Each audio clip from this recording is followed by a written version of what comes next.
In this chapter, we will explore the structure of React Native app with Expo.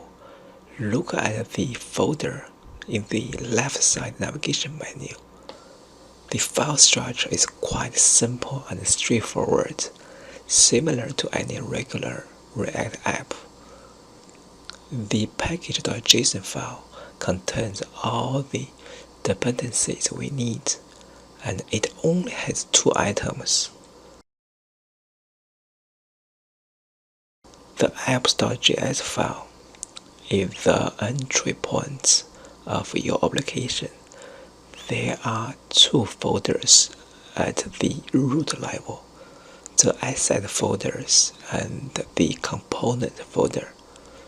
The asset folders holds all static image files, while the component folder contains all the building blocks for app.js file.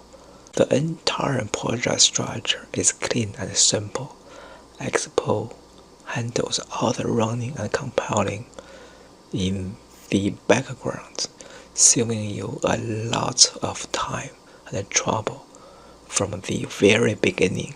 The simple app we will be building is from the official Expo documentation.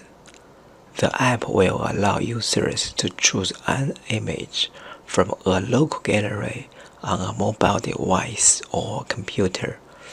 Users can crop the selected image, add a sticker on top of it, generate a new image, and then save it to their device or computer.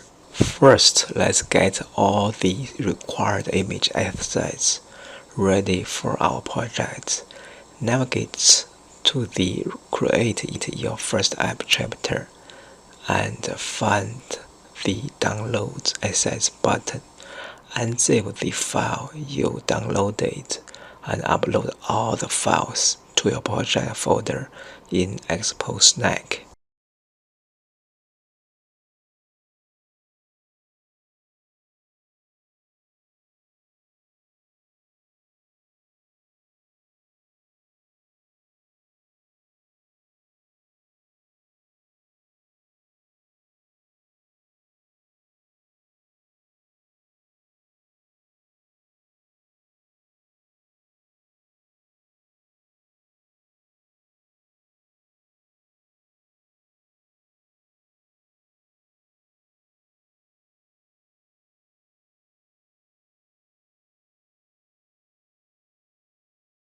In the next chapter, we will start writing codes for our app.